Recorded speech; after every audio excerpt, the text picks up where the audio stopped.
warahmatullahi wabarakatuh. Alhamdulillah wassalatu wassalamu ala rasulillah. இந்த நிக்காஹ் மஜ்லிஸில் கலந்து கொண்டிருக்கும் உலமா பெருமக்களே, ஜமாத்தார்களே, மாணவ செல்வங்களே, எங்கள் கல்லூரியில் படித்து பட்டமிட்டு இன்றைக்கு இந்த சபையிலே மனமாகனாக அமர்ந்திருக்கின்ற மொஹீதீன் முஸ்லிம் அவர்கள் எனக்கு முன்னால் பேசிய ஹஜ்ரத் சொன்னதை போல சாந்தமானவர்கள். இந்த திருமணத்திலே நான் ஒரு குடும்பம், ஒரு கணவன் மனைவி எப்படி வாழ வேண்டும் என்பதற்கு எடுத்துக்காட்டாக அபூல் ஹைஸம் ரலியல்லாஹு தஆலா என்ற சஹாபியும் அவர்களுடைய மனைவி மலீகா ஆகிய இருவரும் வாழ்ந்த வாழ்க்கையில ஒரே 4 விஷயங்களை உங்களுக்கு நான் திருமணம் முடித்தவர்களுக்கும் திருமணம் முடிக்கப்பட்டவர்களுக்கும் படிப்படியாக எடுத்துச் சொல்லி நிறைவு செய்ய ஆசைப்படுகிறேன். ஒரு நாள் பெருமானார் ரசூலுல்லாஹி ஸல்லல்லாஹு அலைஹி வஸல்லம் மதிய நேரம் வெளியில் அவர்கள் வராத ஒரு வழக்கத்திற்கு மாற்றமான நேரம் வெளியிலே வருகிறார்கள். அவர்களை அபூபக்கர் ரலியல்லாஹு சந்திக்கிறார்கள். நபி கேட்டார்கள், மா ஜாஅத் யா அபா பக்கர், அபூபக்கரே நீங்கள் இந்த நேரத்தில் வெளியிலே வருவதற்கு என்ன காரணம்? அல்லாஹ்வின் தூதரே, கடுமையான பசி, சாப்பிட்டு நாளாகிவிட்டது, எனவே உங்கள் இல்லத்தை தேடி வருகிறேன். சற்று நேரத்திலே உமர் ரலியல்லாஹு வருகிறார்கள். அவர்களும் அதே காரணத்தை சொல்கிறார்கள். ஸல்லல்லாஹு அலைஹி வஸல்லம் சொன்னாங்க, உங்களை போல் நானும் சாப்பிட்டு நாளாகிவிட்டது, என் இல்லத்திலே ஒன்றுமில்லை, வாருங்கள் அபூல் ஹைஸம் ரலியல்லாஹு வீட்டுக்கு செல்லலாம். அவர் கொஞ்சம் வசதியானவர். வீட்டுக்கு போறாங்க. போனால் அங்கே அபூல் ஹைஸம் ரலியல்லாஹு இல்லை, மனைவி இருக்கிறார்கள் மலீகா.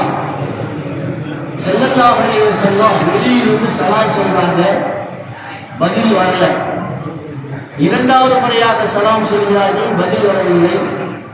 மூன்றாவது முறையாக சலாம் சொல்கிறார்கள், அப்பொழுதும் பதில் வரல. பொதுவா நாம ஒரு வீட்டுக்கு போறோம், 3 தடவை சலாம் சொல்றோம், பதில் வரலன்னா திரும்ப வந்தாங்க, அது இருக்கக்கூடாது. காரணம், நமக்கு அனுமதி கிடைக்கவில்லை. வீட்டில் உள்ளவர்கள் வந்து ஏதோ வேலையில் ஈடுபட்டு இருக்கலாம், அல்லது நாம் வருவதை அவர்கள் விரும்பாமல் இருக்கலாம். ஸல்லல்லாஹு அலைஹி வஸல்லம் 3 முறை சலாம் சொல்லி பதில் வராத காரணத்தினால் திரும்ப சென்றார்.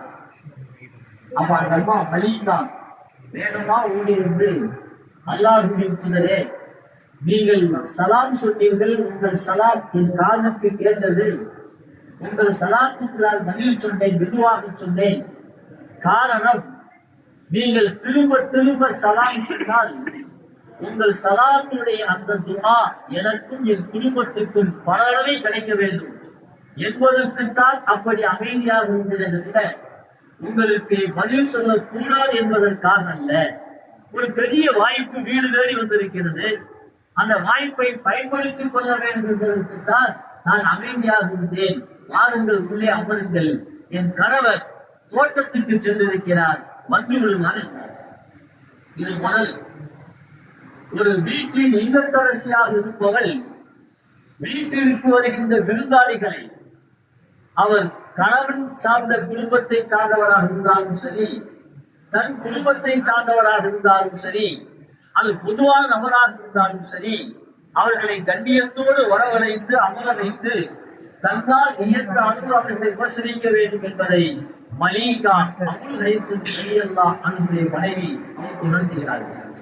கொஞ்ச நேரத்தில் அவங்க வந்து வந்தாலே அவங்களுக்கு ஆச்சரியம், வீட்டுக்கு யார் வந்திருக்கா? ஸல்லல்லாஹு அலைஹி வஸல்லம். காரணம், ஆயிரக்கணக்கான சஹாபாக்கள் நபியுடைய ஒரு பாதம் நம் வீட்டில் படாதா என்று ஏங்கிக் கொண்டிருக்கக்கூடிய அந்த நேரத்தில் கேட்காமலேயே நபி வந்திருக்கிறார்கள். உடன் அபூபக்கர் ரலியல்லாஹு வந்திருக்காங்க, உமர் ரலியல்லாஹு வந்திருக்காங்க. அவருக்கு சந்தோஷத்துல ஒன்றும் ஓடல. தண்ணீர் எடுத்து வைக்கிறார், பேருக்கு மேலே கொண்டு வந்து வைக்கிறார். அல்லாஹ்வின் தூதரை, சிறிது நேரம் நீங்கள் ஓய்வெடுங்கள், நான் உங்களுக்கு உணவு தயார் செய்கிறேன். போனாலும் ஒரு ஆட்டை அறுத்தாரு, சமைச்சாரு, சாப்பாடு கொடுத்தாரு. ஸல்லல்லாஹு அலைஹி வஸல்லம் எல்லாத்தையும் பார்த்துட்டே இருக்கிறாங்க. அந்த நேரத்தில் அந்த ஊரில் அபுல் ஹைஸபடி எல்லாம் செல்வ செழிப்பானது. சொந்த தோட்டம் இருக்கு, ஆடு மாடுகள் இருக்கு. ஆனால் வீட்டு வேலை செய்வதற்கு யாருமே இல்லை, வேலையால் யாரும் இல்லை. இதை கவனித்த ஸல்லல்லாஹு சொன்னாங்க, அபுல் ஹைஸபே, இவ்வளவு வசதியா இருக்கீங்க, நீ கண்ணியப்படுத்துறீங்க, வேலைக்கு ஆள் இல்லை. அதனால என் அடிமைகள் வருவார்கள், நான் சொல்லி அனுப்புறேன், வந்து ஒரு அடிமையை வாங்கிட்டு போங்க. ஒரு சில நாட்களுக்கு பிறகு ஸல்லல்லாஹு அலைஹி வஸல்லம் உமர் ரலியல்லாஹு அனுப்பி வைக்கிறாங்க. அவங்க கொடுக்குவாங்க. 2 அடிமைகள் இருக்கிறார்கள். ஸல்லல்லாஹு சொன்னாங்க, அபூல் ஹைஸபே, நீங்க 2 அடிமைகள்ல யாராவது ஒரு கூட்டிட்டு போங்க. அப்ப அபூல் ஹைஸபே சொன்னா, என் ரசூலல்லாஹ், 2 அடிமைகளில் நான் யாரை தேர்ந்தெடுப்பது எனக்கு தெரியல, நீங்களே தேர்ந்தெடுத்து கொடுங்க. இங்கதான் ஸல்லல்லாஹு அலைஹி வஸல்லம் உலமாக்கள் இருக்கிறாங்க. ஒரு பிரபலியான ஹதீஸ் இப்பொழுதுதான் பெருமானார் சொல்கிறார்கள், அது முஸ்தசாப். யாரிடம் ஆலோசனை கேட்கப்படுதோ அவர் நம்பிக்கையாளர். கேட்கிறவங்களுக்கு எது நல்லதோ அதை ஆலோசனை சொல்லணும், கெட்டு போற மாதிரி சொல்லக்கூடாது. அது முஸ்தசாப் மூத்தாமன்ற ஹதீஸ ஸல்லல்லாஹு அலைஹி வஸல்லம் முதல் முறையாக அபூல் ஹைஸபே சொல்லிட்டு சொன்னாங்க, 2 அடிமைகள் 2 நாட்களாக என் வீட்டில் இருக்கிறாங்க. 2 நபர்களுடன் ஒருத்தரை நான் பார்க்கிறேன், 5 நேரமும் அடிமையாக இருந்து தொழுது கொண்டிருக்கிறார், தொழுகையாளியை தெரிந்து கொண்டிருக்கிறார்.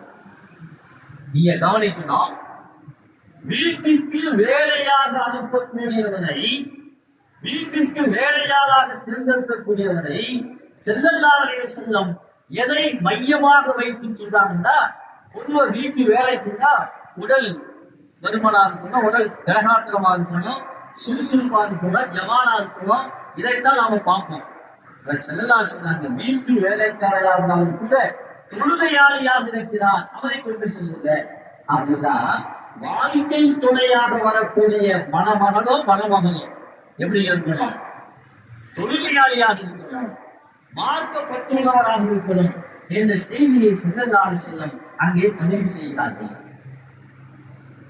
அடிமை கொடுத்தாங்க, வீட்டை கொடுத்தாரு.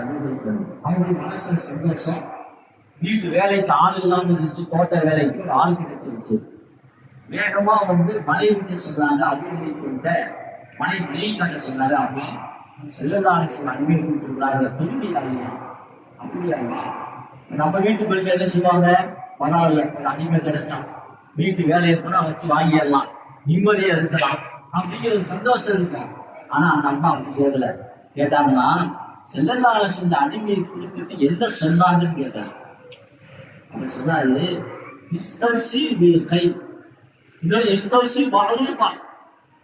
இந்த வார்த்தையை சொன்னாங்க. அந்த அம்மா கேட்டாங்க, எல்லாம் திருமணம் முடிக்கிறதெல்லாம் யோசிக்கணும்.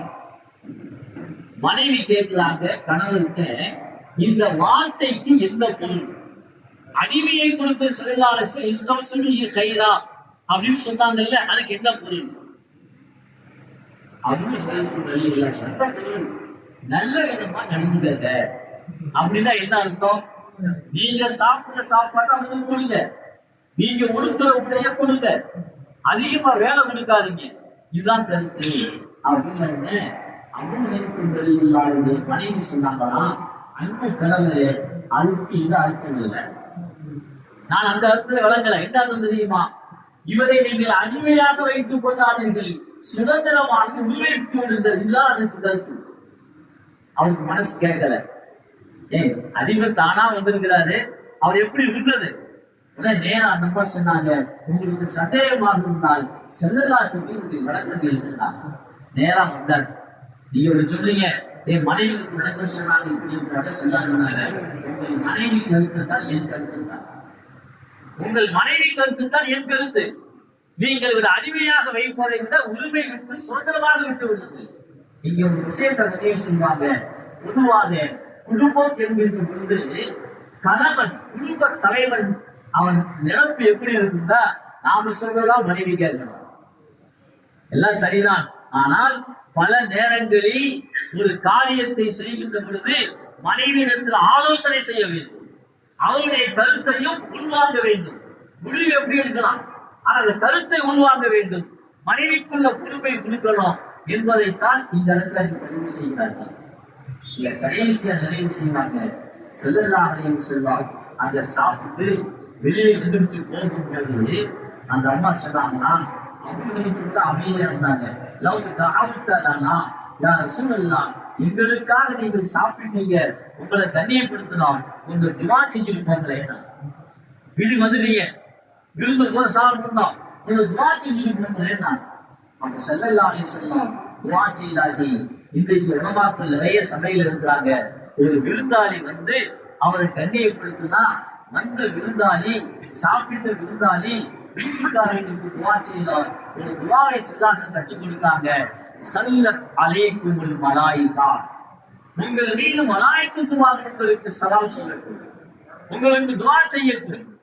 அஃதர இந்த துபுஸ்ஸாஇமி, உங்கள் உணவுகளை நோன்பாளிகள் சாப்பிடட்டும். உங்கள் உணவை நோன்பாளிகள் சாப்பிட்டு நோட்டு கணக்கட்டும். வாக்கல தகாவத்துடைய அல்லாஹ், உங்கள் உணவை நல்லோர்கள் சாப்பிடட்டும். 3 துவா. எல்லாம் யாருமே வச்சுக்கோங்க. ஒரு வீட்டுல விருந்து சாப்பிட்டோம், உங்களை கண்ணியப்படுத்தணும் அப்படின்னு சொன்னா கண்ணியப்படுத்தலாங்கன்னா அவங்களுக்கு செயற்படிய துவா. அக்கால தகாமுக்கும் அமரான், உங்கள் உணவை நல்லோர்கள் சாப்பிடட்டும். ஸல்லத் அலைக்குமுல் மலாயிகா, மலாயிகா உங்களுக்கு துவா செய்யட்டும். அஃதர இந்தக்கும் ஸாயிமீன், நோன்பாளிகள் உங்களுடைய நோன்பை கொண்டு உணவை கொண்டு நோன்பு என்ற செய்தியை அங்க பதிவு செய்யலாம். வீட்டுக்கு வந்த விருந்தாளிக்க ஸல்லல்லாஹு அலைஹி வஸல்லம் விருந்து கொடுத்துட்டு அந்த துவாவை அபுல் ஹைஸம் வெளியெல்லாம் குடும்ப தலைவர் பெறவில்லை, மலீகா அவங்க மனைவி தான் கேட்டு வாங்கினார். அப்ப ஒரு குடும்ப பெண் இல்லத்தரசி எப்படி இருக்க வேண்டும் என்பதற்கு உதாரணமாக வாழ்ந்து காட்டியவர்கள் அபுல் ஹைஸம் வெளியெல்லாம் என்ற சஹாபியின் மனைவி மலீகா. இது போன்ற கணவன் மனைவி குடும்பத்திலே வாழ்ந்து காட்டினால் அந்த குடும்பம் நிலைத்திருக்கும், அந்த உணவு சொர்க்கவரை கொண்டு சேர்க்கும். அப்படிப்பட்ட ஒரு உணவாக இந்த மணமக்களின் உணவை அல்லாஹ் சுமணவரை கொண்டு சேர்ப்பானாக. இந்த மணமக்களுக்கு சாலியான சலாமத்தான ஆபியத்தான நீண்ட ஆயுள்ள குழந்தை செல்வங்களை அல்லாஹ் தந்தல்வானாக.